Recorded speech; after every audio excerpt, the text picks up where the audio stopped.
Good afternoon, everybody out there in YouTube land. Hi, this is my second video, and good grief, let's see, 3 years. Well, I uploaded some videos of me refereeing professional wrestling matches. You know, I did the one with Marshe Rockett from TNA. He he was there working in a local federation that used to run here in Northern Illinois. Yeah, Scott 373 at you here live from my little video studio, I guess you can call it that. It's really not. But anyway, I want to do my first video, which, you know, I mean, I'll cover a big bunch of stuff. Probably gonna mostly guitars, but I'm gonna probably cover a lot of my eyes twitching.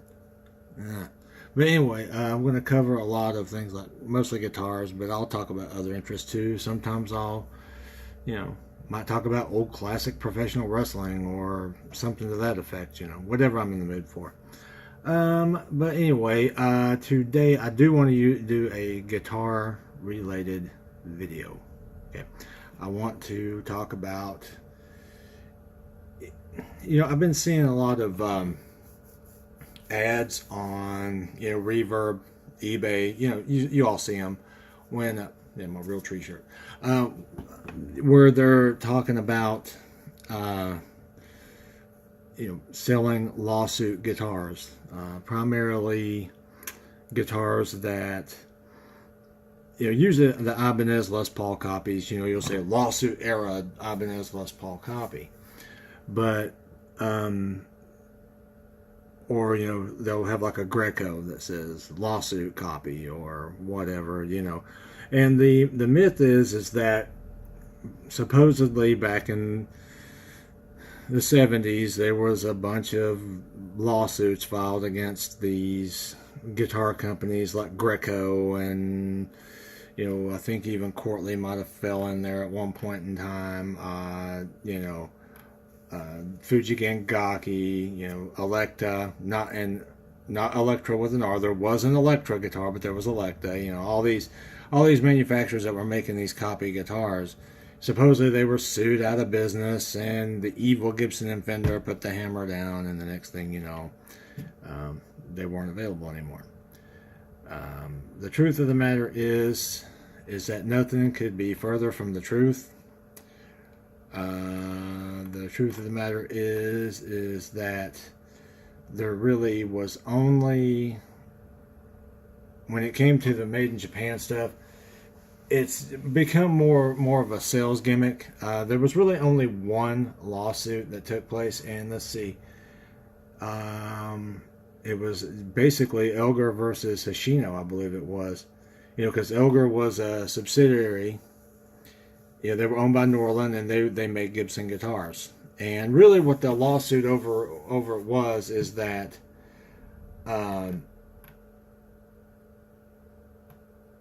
it was more or less they went in there. This happened in 1977. They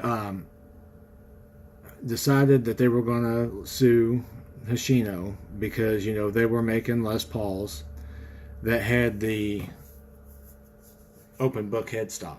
Wasn't so much about the body style, as some people like to say. They get that very wrong. It was more or less about the headstock. Well, by the time Norlin and Gibson got their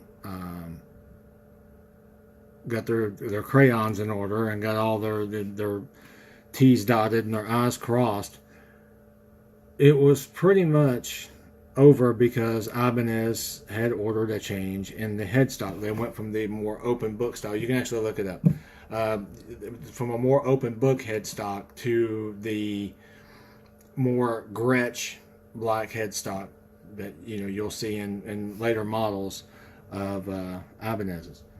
Those indicate, you know, the ones that have the more Gretsch style headstock, the Les Paul copy Ibanez's, those indicate usually 77, maybe even sometime after. I'm not sure how long they ran.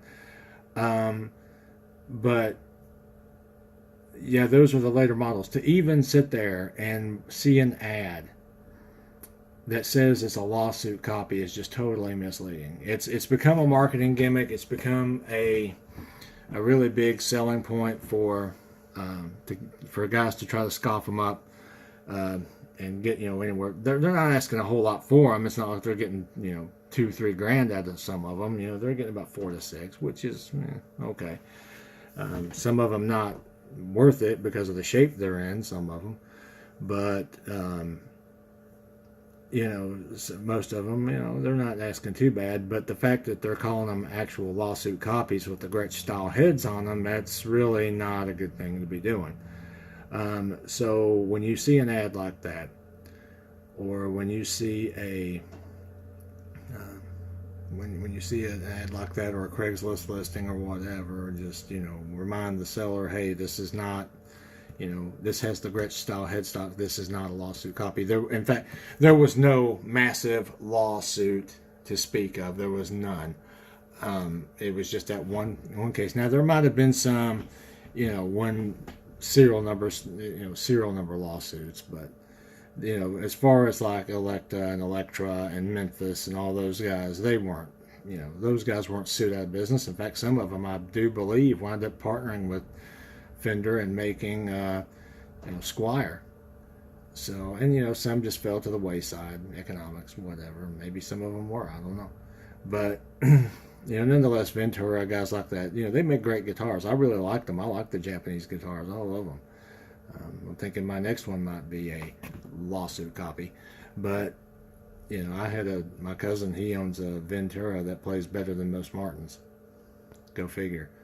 I actually had a Courtly Gibson Dove copy at one point in time that played real well too. Zero fret. I love that zero fret on them. You know, it did contribute to the sound a little bit. But anyway, I just thought I'd make my first guitar-related video about the myth of the lawsuit era real quick. You know, as I said, you know, I'm not going to go into a lot of detail on it. I may put the link to the article that I read about it, which is a very accurate one, because, you know, these guys, it was written by people who actually know a lot about made in Japan guitars. And but anyway, I thought I'd share that with you, and I'm going to be sharing a lot more videos as well. Don't know how often I'm going to get to them, but you know, I'll do my best when I can. But anyway, right now, Scott373, live from my little studio here. I don't have a name for it. It's not even really a studio. I don't record anything. I don't, you know, I just play in it, play guitar in it from time to time. May even do a few reviews here on my next video. I've got to do I got to figure out a review for a guitar case. These cheap musician friend guitar cases that I've got. Guitars are swimming around in them, and I want to try to figure out a way and share with all of you how to fix that. You know, like when you open the case, the neck is out of the slots. It's kind of sitting in a slant. I want to try to come up with a fix for that, and make a video, and hopefully it'll be successful for you. Anyway, go ahead if you want, click the subscribe button, and I'll definitely be around, and try to make more videos as frequently as I can.